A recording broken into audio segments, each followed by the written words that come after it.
সকালবেলা যখন আমরা মর্নিংয়ে যোগা প্র্যাকটিস আরম্ভ করি তখন কিন্তু আমাদের শরীরটা শিথিল হয়ে থাকে।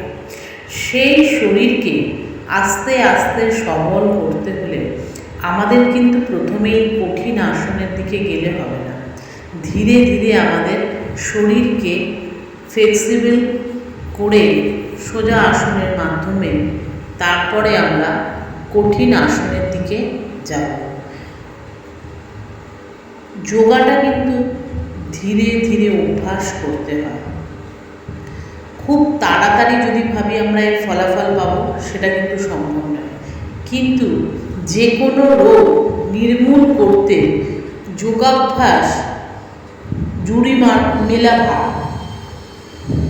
যোগ পারে সকল রোগকে একদম গোড়া থেকে নির্মূল করে দিতে।